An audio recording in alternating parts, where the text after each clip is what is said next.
Tonight on Perspectives, Israel's top general gives an unprecedented interview to Saudi media offering to join forces against Iran. We speak to Israel's UN envoy about prospects for Israeli-Saudi ties. We will work with everybody who wants to work with us. Lebanese Prime Minister Saad al-Hariri, still in Saudi Arabia, is invited to France. What's next for Lebanon? And as Israel's Attorney General approves expropriating private Palestinian land for settlements, we'll host a live debate on the future of Israel's settlement enterprise.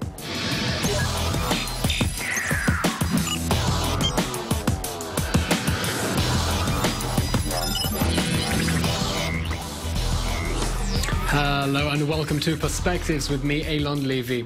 Yesterday, we reported a historic first. Israel co-sponsoring a Saudi resolution at the United Nations. Today, another cautious breakthrough in Saudi-Israeli ties, or rather, an overture.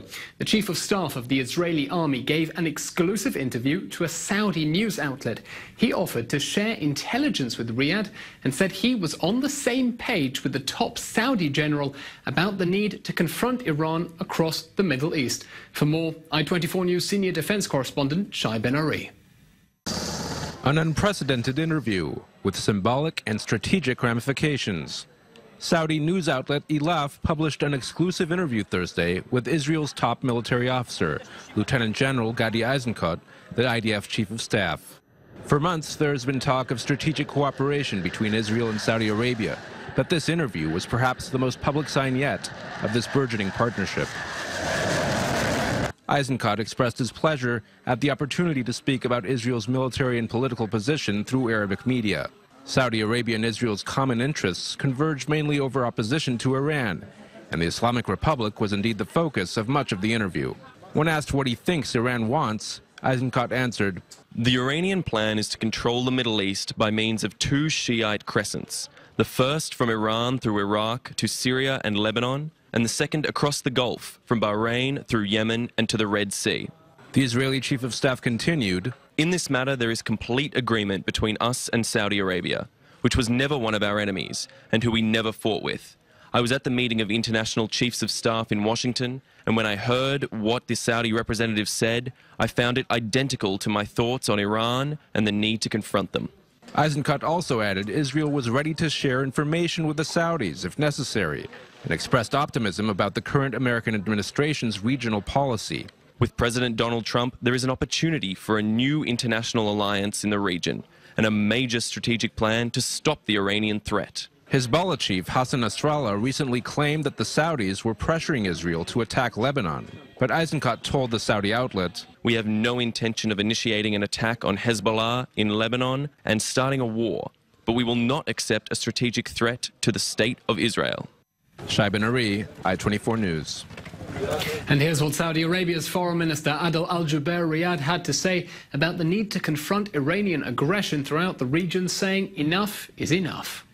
We are looking at the options that we have, and we are consulting with our allies and friends around the world to see what the most effective way is to, and what leverage, what's the most effective leverage that one can employ, and we will make the decisions when the time comes. Any way you look at it, they're the ones who are acting in an aggressive manner.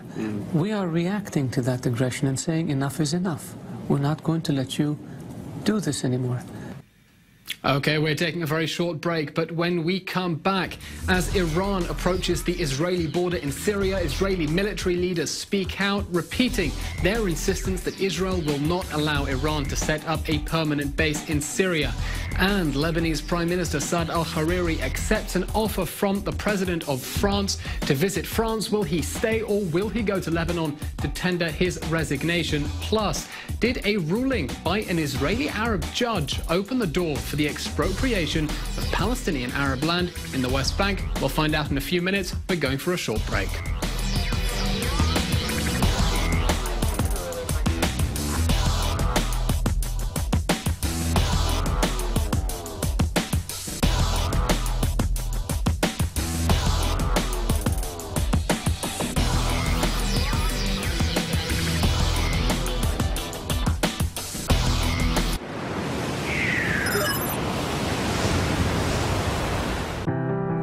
Stories.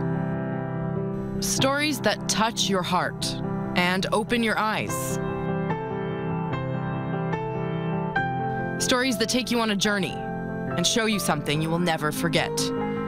Look through the lens and see what others see. High definition, documentaries and discussions that connect us all. Join Lauren Izzo weeknights at 10:03 p.m. Eastern, only on I-24 News. I'm Emily Francis on I-24 News. Join us on Trending right here on the show that shines the light on the many amazing people doing positive work to inspire. This is the show about building bridges. Weekdays at 8 a.m. Eastern, only on I-24 News.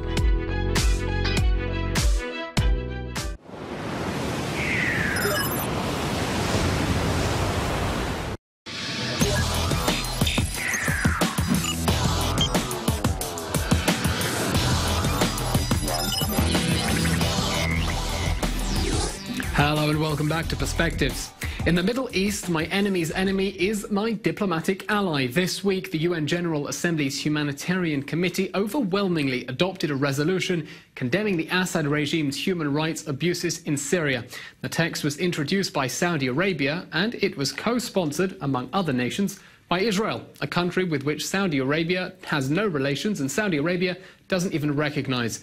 Israel's UN envoy Danny Danon told I-24 News correspondent Michael Shaw that Israel will work with whoever wants to work with it. It is very important. We see today that you have alliance of countries coming together to fight the regime of Iran. We see the atrocities in Syria, and we cannot sit idly by and say, no, we cannot support the resolution because it's coming from Saudi Arabia. I think it's very important that we work together with all countries from the West, from the Middle East, to fight the atrocities in Syria. And we are worried about what will happen in the future in Syria because the Iranians are putting a lot of money, a lot of efforts. They want to stay in Syria. They want to have the same control they have in Lebanon.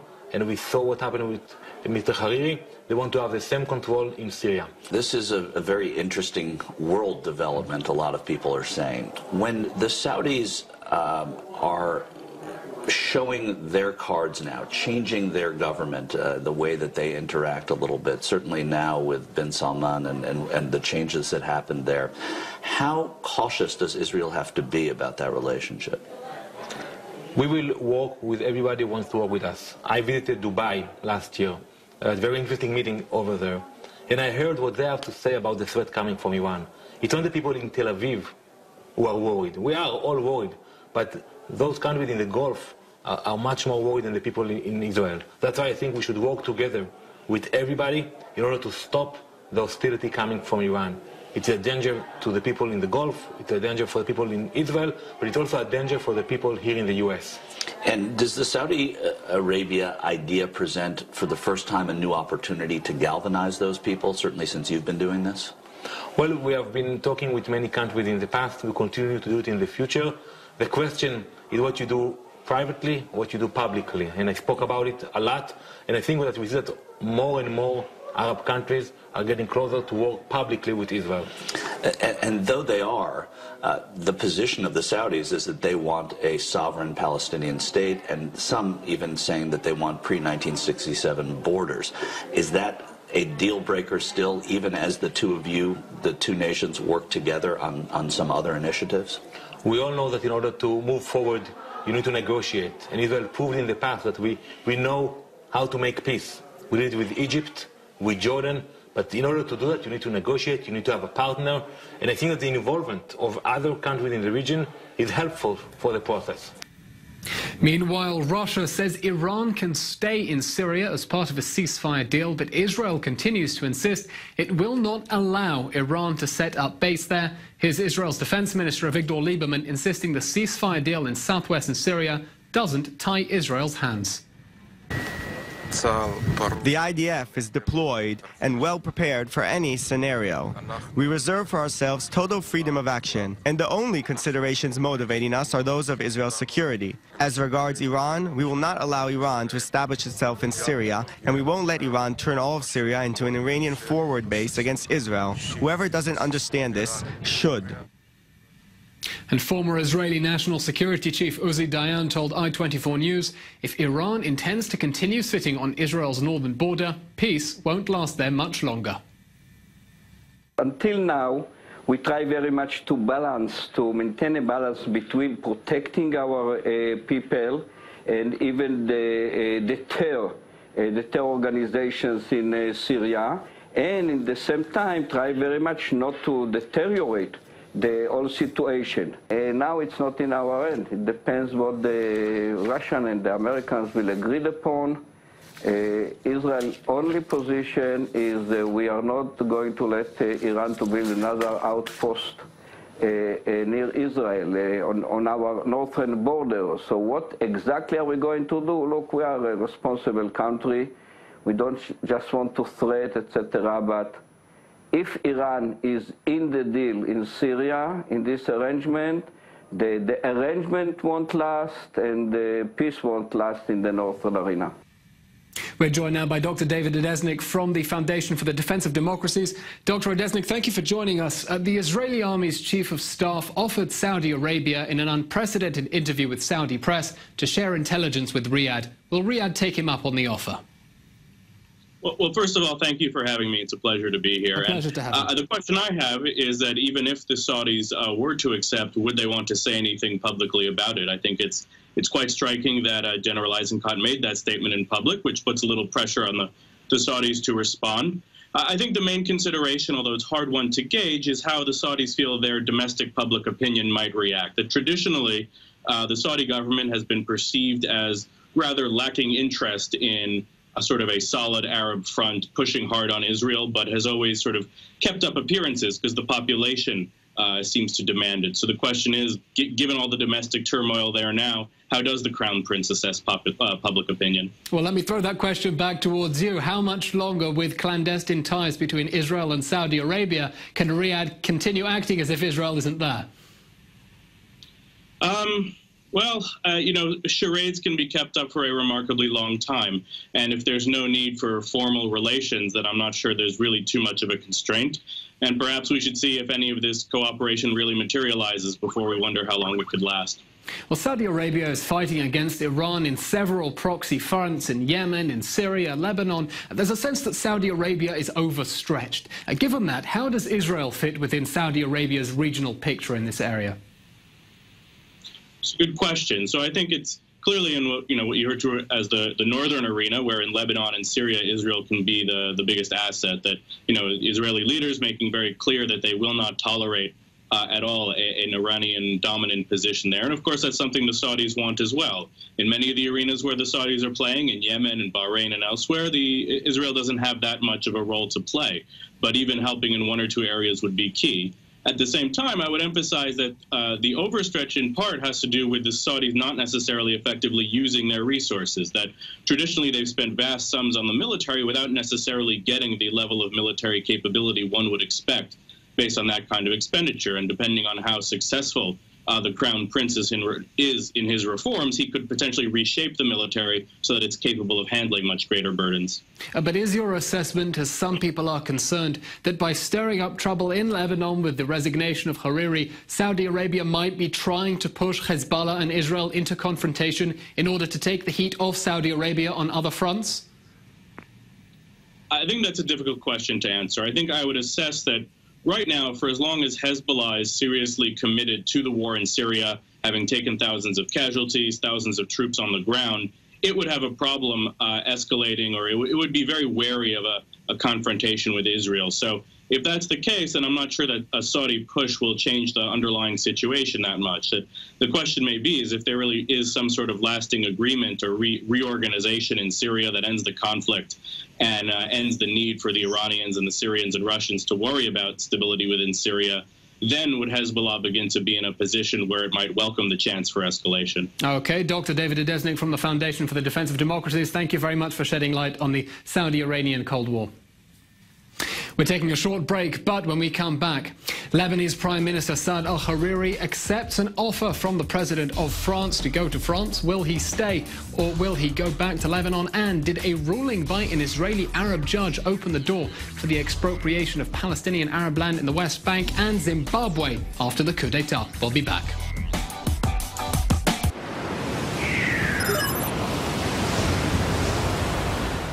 Israel, the Middle East, the world. Get your daily dose every morning on I-24 News. News from around the world to around the corner. Jeff Smith brings you the top stories, the hard news, and analysis you need to know.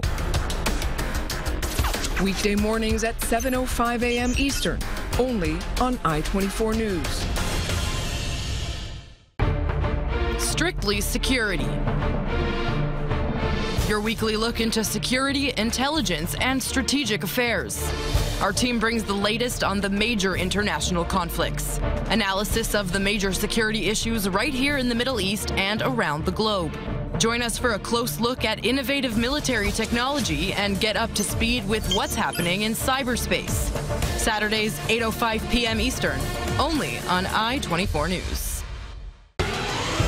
What you need to know, the news, fast and to the point, and the in-depth interviews that will keep you in your seat from the people that you trust.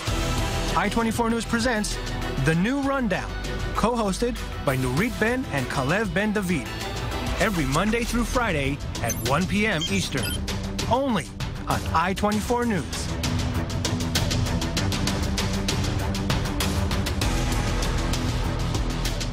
Politics, economics, business, and technology. Get the real news and the real insight about what's happening around the world. Michelle McCory breaks down the top stories of the day from the Middle East to the U.S. Weeknights beginning at 7 p.m. Eastern.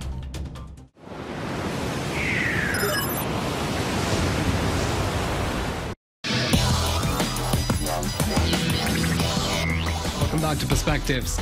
Lebanon's Prime Minister Saad Hariri will reportedly leave Saudi Arabia for France within just 2 days before returning to Beirut to formally submit his resignation. Hariri announced his shock resignation from Riyadh, blaming Iran and saying he feared for his life. But Lebanon's president accuses Saudi Arabia of holding Hariri captive and won't accept his resignation till he returns to resign in person.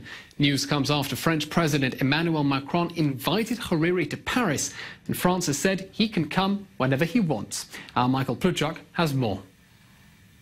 The French connection. Paris and a diplomatic push to resolve the crisis caused by the surprise resignation of Lebanese Prime Minister Saad Hariri about 2 weeks ago.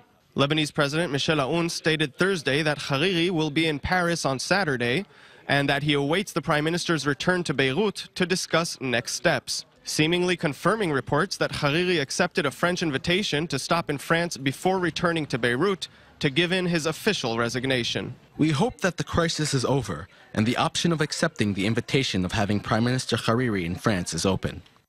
I wait for Prime Minister Hariri to come back from Paris so we can decide the next step regarding the government. Mr. Hariri is invited to France with his family by President Macron. He will come to France as soon as he pleases. By doing so, France is again getting involved in the diplomatic showdown pitting Saudi Arabia against its arch-enemy Iran and its terror proxy in Lebanon, Hezbollah. I am thinking of the situation in Syria and in Iraq where they announced the defeat of Daesh. We are winning the war. It's necessary to prepare from now not to lose the peace. A dual Lebanese-Saudi citizen, Hariri's peculiar resignation caused some to assert the move was forced upon him by Saudi Arabia. And President Aoun, a political ally of the Iranian-backed Hezbollah bloc, accused Saudi Arabia of holding him in detention. He can't express what he wants to say, and this is an act of aggression against Lebanon because he has immunity as prime minister. The Saudis have denied the allegations and accused Hezbollah of stirring unrest not only in Lebanon, but also in Yemen and Bahrain. Some have called politics in Lebanon a chemical equation. Hopefully, none of the newly introduced elements cause an explosion. Michael Pluchak, I-24 News. For more, let's bring in reporter Faisal Ben Assam from Paris. Faisal, thank you for joining us. Why has President Macron invited Hariri to France? Is it for a weekend getaway or is he going into exile? Well, I wouldn't think that he's coming here for exile. A weekend getaway, in a way, yes, that's right. But I think Macron has two goals in mind. First goal, and I heard it just earlier, Macron would like really to play a role, a very important role in the region. He wants to be the peacemaker in a way because France and Macron have very good relationship with Iran and of course with Saudi Arabia. And of course with Lebanon, which was a colony for France for a long time. So yes, that's one of the part. The second part might be a financial one. I don't know if you know it, but Hariri has a lot of companies and apparently all the companies are going into bankruptcy. And apparently there are at least 200 French people who haven't been paid for 2 or 3 months, something like that. So in my view, I think that there will be something that, I mean, they will talk about that as well. How Hariri is going to set up this problem. So you don't understand his connecting flight from Paris as being part of a Saudi condition for allowing him to leave Lebanon? There wasn't a political reason on the Saudis' part that he had to go via France?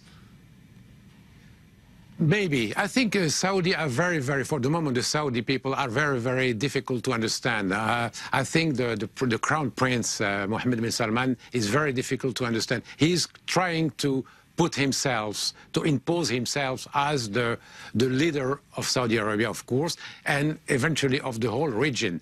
First with Arab countries and eventually with Iran. But Iran is the main enemy. So what do they want? Probably they don't have a lot of choice to let Hariri get out because he's not in prison there. He's not in house of arrest. He is free to go to come back. I think that the Saudi didn't like the fact that in Hariri's government, Hezbollah was part of it. And they don't like, of course, Hezbollah because Hezbollah is linked to Iran. And the arch rival of Saudi Arabia is Iran. So, yes, I think they want him to come here, or they let him come here to show first that he's not in prison, second that he's free to decide whatever he wants to do. Eventually he might come back to Lebanon to resignate officially. Eventually he might stay here longer, but I'm not sure he will stay here. So let's explore his options then. If Hariri goes back to Lebanon, is it only to tender his resignation, or is the chance he could stage some sort of comeback now he's free of Riyadh's grasp? It's possible. That's a very hard possibility. Don't forget that Lebanon has been without a real government for years. For years, they had a lot of prime ministers who went and came back, etc. They have a kind of stable prime minister with a unity government, which Hezbollah is part of. And the country started going a little bit better than 2 years ago or 3 years ago. So yes, why not? And don't forget that Michel Aoun, the president, would like Hariri to come back and to be prime minister. Otherwise, I don't see who could be prime minister. And once again, it will be a problem for Lebanon without a prime minister. So it's very possible that... I mean, obviously we can't play with hypotheticals of what might happen if Hariri does try somehow to get power in Lebanon, but from your understanding, what does Mohammed bin Salman want to get out of Lebanon and this crisis? Very briefly in the seconds we have left. Yeah, I think he's going to establish, he wants to establish himself as the chess master. That's the only thing. So he wants all Arab countries to be with him, of course, against Iran. I think that's the only thing. He wants to establish himself. He's very young, he's the crown prince, and he wants to be the leader of all the region. That's, for me, that's the only thing he wants. Mohammed bin Salman, a chess master playing chess on several boards simultaneously. Faisal Ben Assam in Paris, thank you very much. Right, we're taking a very short break. When we come back, we're going to be hosting a live debate about a controversial legal opinion in Israel paving the way for expropriating private Palestinian land for Israeli settlements. And Zimbabwe faces its next steps after a military coup d'etat.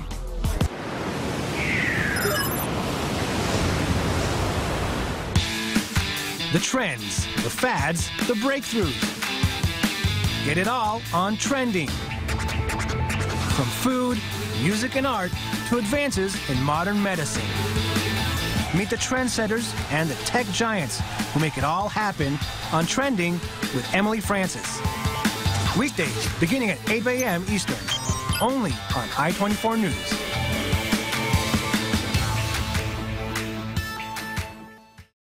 Unflinching, opinionated. Weeknights, David Schuster and Shayna Estulin bring you analysis, interviews, and opinions that connect us to the Middle East and the world. Watch Crossroads weeknights starting at 6 p.m. Eastern, only on I-24 News.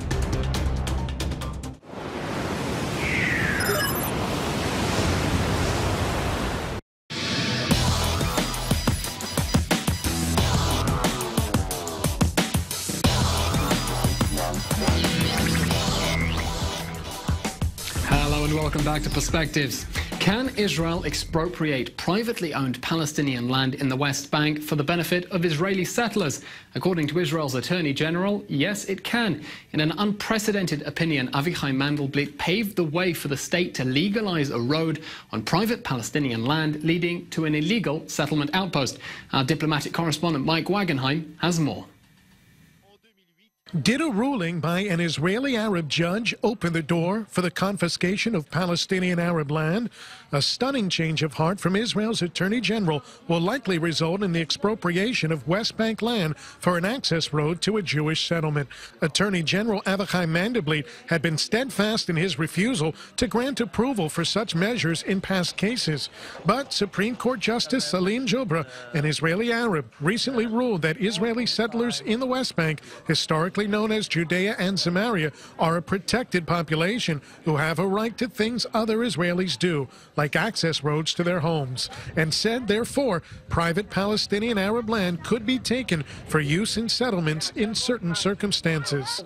In the near future, Mandelblit's ruling could lead to the building of an access road to the 50-family-strong outpost of Harsha, which was established without government approval some 2 decades ago.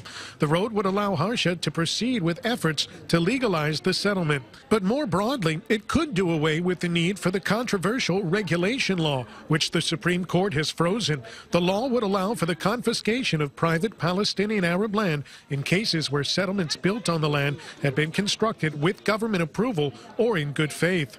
Mandelblit's advisor cautioned his new stance is limited to very specific circumstances. Even so, the Peace Now organization said that the state is allowing the seizure of territories it does not have sovereignty over, those which belong to a Palestinian population that does not have civil rights and the right to vote, all for the exclusive purpose of an Israeli population that has rights. Israeli Justice Minister Ayelet Shaked countered that the decision is another step toward the realization of the rights of hundreds of thousands of residents in Judea and Samaria. Whether Mandelblit's decision is narrowly applied or becomes the new view of Israel's legal establishment will have an incredibly consequential effect on the settlement enterprise. And it all starts with an access road approved by an Arab. Mike Wagenheim, I-24 News. And let's debate this subject with Eylon A columnist Ariel Borstein and Ori Zaki, president of the Governing Assembly of the left-wing Meretz Party, who joins us in D.C. Gentlemen, welcome. Ariel, let's start with you. These houses in Harsha were built illegally, weren't they?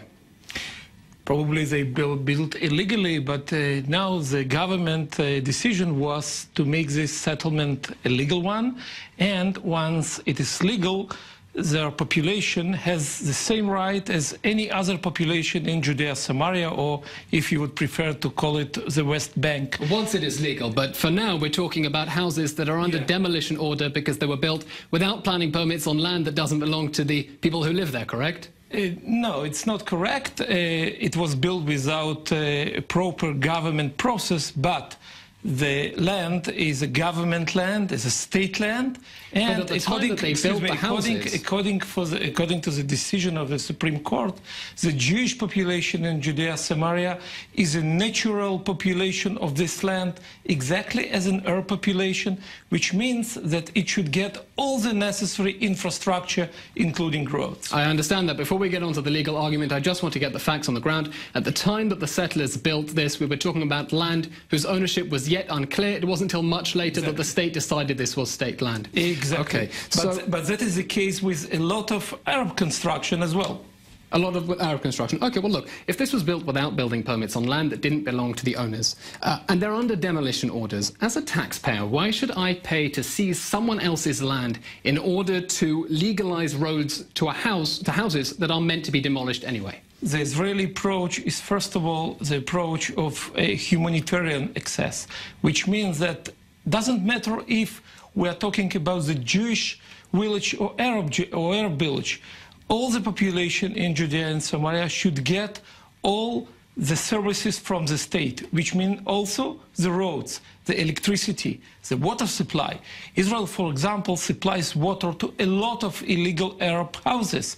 However, we think that, first of all, we need to give all that human beings should get, and only then we'll discuss the legal side. Okay, well, let's bring in Ori Zaki from Washington, D.C. Ori Zaki from the Meretz Party, would you like to respond to the comments we heard here? The Israeli approach is, whether they're Jews living in the West Bank, Arabs living in the West Bank, the state has to provide them basic services, and then we'll see how we get over it legally.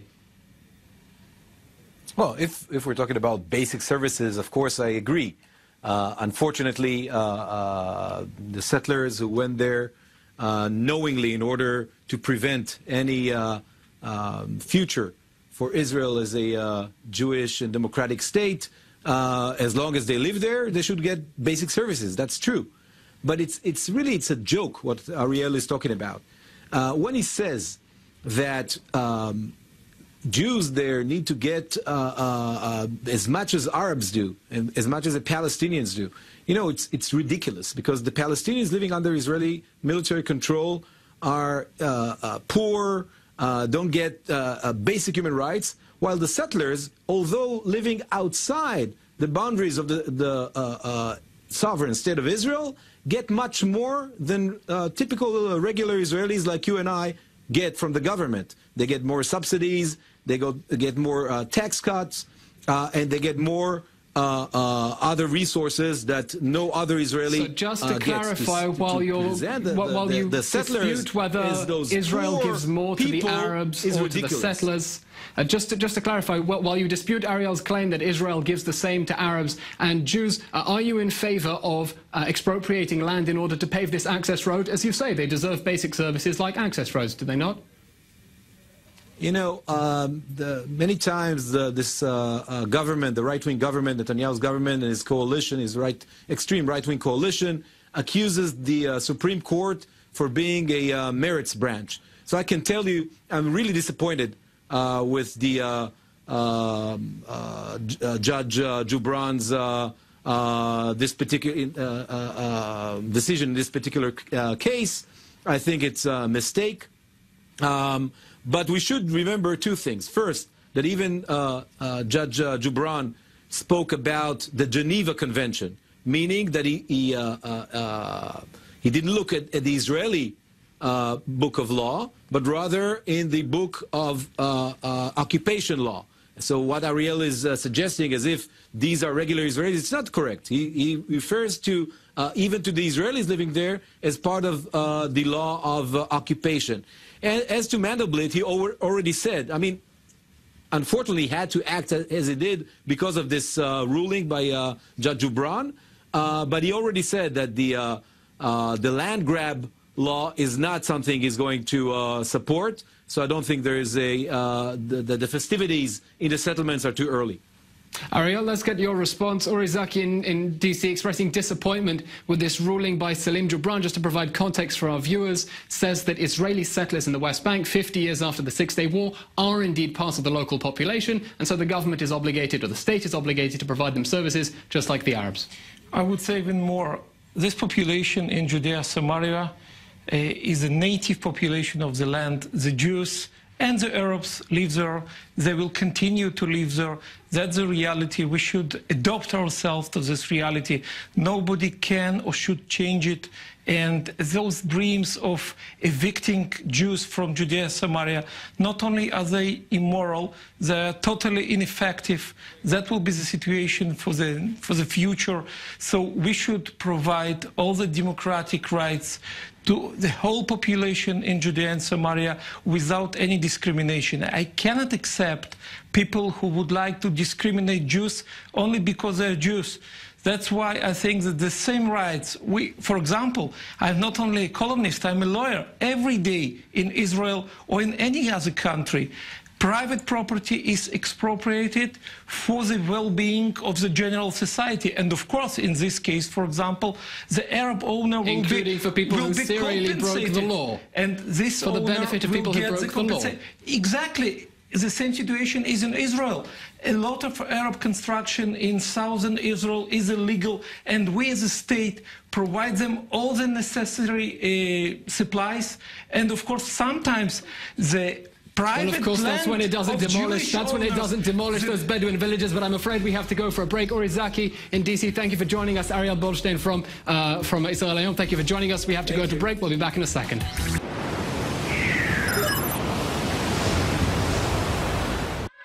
Every stone, every street, every scar tells the story of Israel. A place that speaks of the souls of Jews, Christians, and Muslims alike. Changed by time and conflicted, its magic still echoes in the hearts of its people. Join I-24 News' Jordana Miller on a journey through history. Watch Holy Land Uncovered every Sunday at 10:05 a.m. Eastern, only on I-24 News. Fearless, timely, and always engaging. Every night, David Schuster brings the news from around the world to your front door. Watch Stateside, weeknights at 9 p.m. Eastern, only on I-24 News.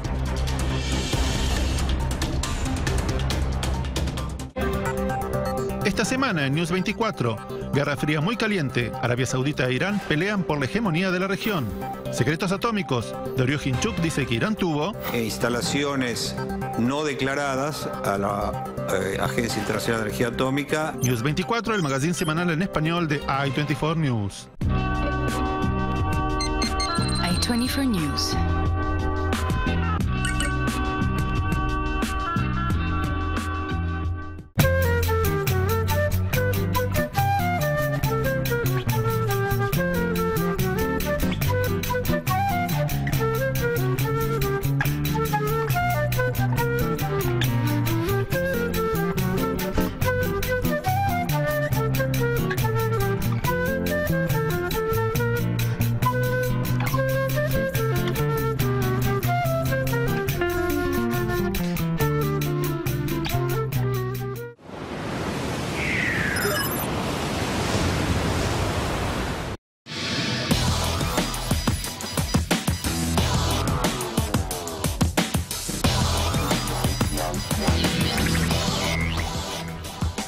And welcome back to Perspectives. In this section, we're asking what's next for Robert Mugabe.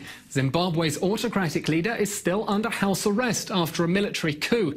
That dramatic move came after Mugabe sacked his vice president in an apparent bid to lay the path for his wife to succeed him.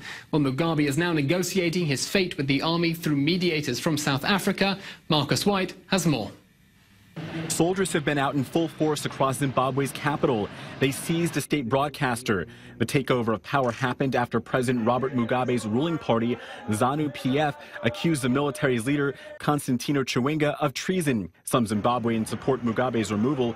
Mugabe has been the only leader the nation has known in its nearly 40 years of independence. What is needed right now in Zimbabwe is to remove this Mugabe family in power. Chiwenga seems to support Mugabe's removal after he was accused of treason. We must remind those behind the current treacherous shenanigans that when it comes to matters of protecting our revolution, the military will not hesitate to step in. Armored vehicles and soldiers blocked access to roads to parliament, the main government's offices, and courts in Harare. The nation's military blames Mugabe for poor economic conditions in Zimbabwe. But despite his capture, the military on state TV says he and his wife will be protected. Comrade R.G. Mugabe and his family are safe and sound, and their security is guaranteed. The political turmoil began to deepen last week when Mugabe fired his vice president, Emerson Mnangagwa. It was believed Mnangagwa would likely succeed Mugabe. Mnangagwa was a political veteran who was popular with the military. The army sees Mnangagwa's removal as a way for Mugabe to hand over power to his wife, Grace Mugabe, who's 41 years younger than Mugabe, who's 93 years old. As for the seizure of Mugabe, the military says it has one goal in mind. We are only targeting criminals around him who are committing crimes that are causing social and economic suffering in the country in order to bring them to justice. As soon as we have accomplished our mission, we expect that the situation will return to normalcy. Zimbabwe's finance minister, Ignatius Chombo, was also detained. Chombo was a leader of the G40 faction of the ruling party ZANU-PF. The group was led by Mugabe's wife. Grace Mugabe has said she's not against being the nation's leader. Meanwhile, many in Zimbabwe say they just want a peaceful resolution and hope the military's actions pave the way for a more economically stable and progressive country. In New York, Marcus White, I-24 News. Owen Altman, Senior International Affairs Correspondent, thank you for joining us. If it looks like a coup, quacks like a coup, is it a coup? Why is the army insisting this isn't a coup after all? Well, because they want legitimacy. In Africa, it's taboo to have a coup. And that's why we heard Guinea... Well, I think it's all the rage in Africa. Well, those days are past, at least according to some African leaders. We heard already yesterday Guinean President Lansana Conté, who's the titular head of the African Union, come out and condemn this by calling it a coup and saying that the African Union should do the same. On the other hand, the African Commission, the more bureaucratic arm and the functionary arm of the African Union, similar to the European counterpart, having a more cautious statement yesterday. The reality is, Eylon, it will depend on what those member states in Africa actually want to do. But the reality is the army doesn't want to call this a coup because of all that's wrapped up with that. So it sort of gives them a cover for other states that don't want to accept coups to go along with the fiction. Well said, like yes. Egypt didn't suffer a coup. Okay, exactly. Let's have a look at the wider international community. Again, the world community doesn't look fondly on coups, but Mugabe was a particularly brutal dictator. Right, never popular abroad. And Zimbabwe was always a rogue state because of who Robert Mugabe was. And what we've seen in the hours and days after this event is we've seen most state governments, most international organizations come out and act and just want for calm and want a solid political transition. We should say, though, that Mugabe always had one solid friend, and that was in Beijing. China, a very, very important country in Zimbabwe, a leading foreign investor, one of Zimbabwe's major trading partners. And the Chinese actually had this to say about the coup. China is paying close attention to the situation in Zimbabwe. We sincerely hope that the situation will remain stable in Zimbabwe and relevant affairs can be handled in a peaceful and proper way. China and Zimbabwe enjoy an all-round friendly cooperation that benefits both peoples. China will not change its friendly policy towards Zimbabwe. We will continue to develop friendly cooperation with Zimbabwe, following the principle of equal and mutually beneficial cooperation with win-win results. Well, there alone, we're seeing on the surface the Chinese having a similar reaction that the reaction you might hear in London or in Brussels or from the United Nations in New York. Again, urging calm and urging continuity in Zimbabwe. The reality is, Eylon, the Zimbabwean parliament, built in the British colonial times, is now being replaced by a parliament being built by China. That tells you everything you need to know about Africa's trajectory. Well, there are interesting questions about whether China was in on it. I mean, the Chief of Staff did visit China just a week before for talks. We don't know whether a possible coup came up on the agenda. But for now, I want to bring in Paul Nantulia in Washington, D.C. He's a research associate at the Africa Center for Strategic Studies. Thank you very much for joining us. What was Mr. Mugabe's top mistake in allowing such a coup to happen right under his nose? Well, I think that definitely the firing of his former vice president, who was a rival for succession within the ZANU-PF, that's what precipitated this activity that we saw the military take 2 or 3 days ago. So that was the trigger, but he must have really kept his eye off the ball if he allowed a situation where one dismissal would allow the military to move in. He lost his grip on power before the coup. Well, the former vice president has, first of all, he's a veteran of the liberation struggle. And in Zimbabwe, in the military, as well as the political party, that legacy is extremely important. It gives you access to power, it gives you access to influence. And Emmerson Mnangagwa had very deep ties to the military.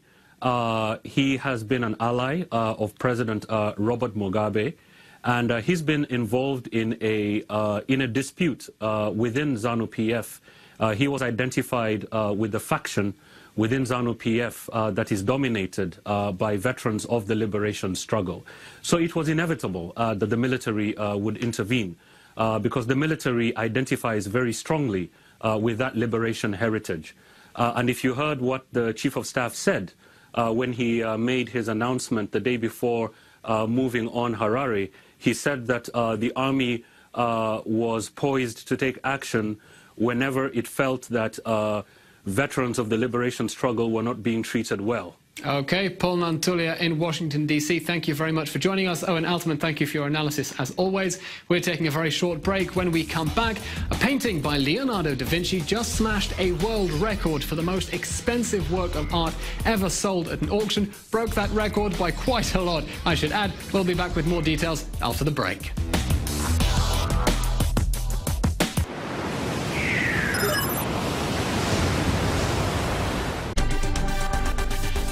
Step inside a world of high-tech and intrigue, starting from the heart of the Middle East to wherever news is happening.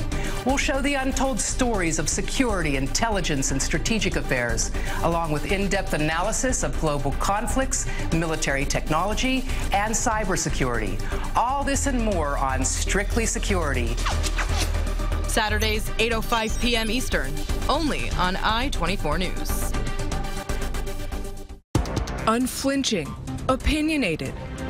Weeknights, David Schuster and Shayna Estulin bring you analysis, interviews, and opinions that connect us to the Middle East and the world. Watch Crossroads weeknights starting at 6 p.m. Eastern, only on I-24 News.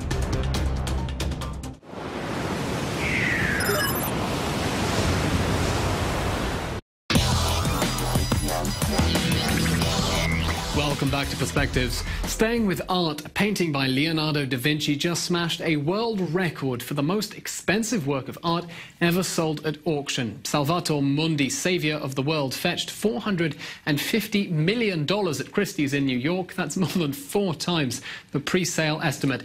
It's a portrait of Jesus Christ commissioned by King Louis XII of France in the year 1500, depicting Jesus holding a crystal orb. The portrait is one of fewer than 20 Da Vinci paintings still in existence, and the only one in private hands. Buyer and seller are both anonymous. Well, she's quickly becoming an internationally acclaimed artist, but it was a long journey getting there. Ariella Wertheimer of the famous industrialist Wertheimer family in Israel sat down with our culture correspondent Maya Margit in her Tel Aviv studio to discuss her success at the Venice Biennale, as well as what she sees in her artistic future. Faces bathed in light, staring back out at us. But there's more here than meets the eye. These faces are trapped in light boxes. And they are in fact portraits of real people Israeli artist Ariella Wertheimer painted. I used a very unique technique to create them. I photographed building skeleton structures. The iron beams of a building represented strength for me. They're also reminiscent of prison bars. The light boxes themselves are a combination of painting and photography. Behind each photograph is a painting on a wooden board of a person whose portrait I painted. In between are these special lights I designed. The light boxes have gained Wertheimer international attention, allowing her to exhibit at the prestigious 2017 Venice Biennale. In her Tel Aviv studio, she shows us her next big project, a series of large-scale photographic paintings of ropes. Wertheimer photographs them outside, alters the picture, and then paints over them. I feel a strong connection to ropes.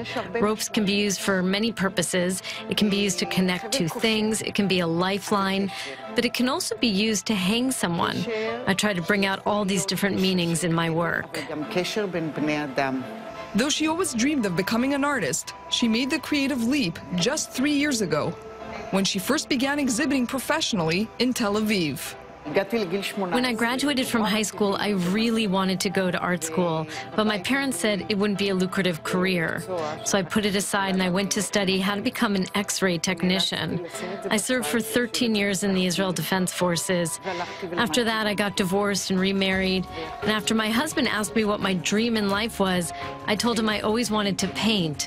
So I went to study and opened a studio. Her father-in-law is Steph Wertheimer, an industrialist and one of the wealthiest people in Israel. The billionaire family is also famous for their philanthropic work, donating millions in a number of fields. Proceeds from the sale of Ariella Wertheimer's art go towards a charitable cause as well. Most of the philanthropy work our family does, we don't talk about it. But there are some things the Wertheimer family does that are already known. For example, one of them is donating money to Haifa's Rambam Hospital. Half of the profits I make from the sale of my art goes towards the oncology department at Rambam Hospital. From Tel Aviv, Maya Margit, I-24 News. Let's go live now to our studios in New York and Times Square, where the Crossroads team is in final preparations for tonight's show. Host David Schuster joins me now. David, what do we have in store tonight on Crossroads? Eylon, Shayna, Stulin, and I are going to take a closer look at Yemen, where the humanitarian crisis, as you know, continues to get worse. There's now a report that 120 children are dying there every day. The United States is complicit, according to a lot of analysts, in Saudi Arabia's blockade, which is stopping a lot of relief supplies and also presumably stopping some of the Iranian weapons from getting through. The other big story we're looking at has been a fascinating day in Washington, where Congress is proud of legislative accomplishment of passing tax reform through the House, but the Senate votes are not there, and senators are bogged down with the storm from sexual harassment and misconduct allegations. So just a remarkable day. We'll have more for you at 6 p.m. Eastern on Crossroads. 6 p.m. Eastern time, shedding some light on really what is one of the most overlooked stories in the Middle East now, the crisis in Yemen, where 7 million people are on the brink of famine. David Schuster, co-host of Crossroads with Shayna Stulin, thank you very much. And that brings us to the end of today's show of Perspectives. Whether you're just waking up or finishing off the day, we hope we've given you some fresh perspectives on the day's news. We leave you now with these spectacular images of the Russian Knights, the Russian Air Force's aeronautics team, performing some quite spectacular maneuvers at the Dubai Air Show. I'm Eylon Levy, and you're watching Perspectives.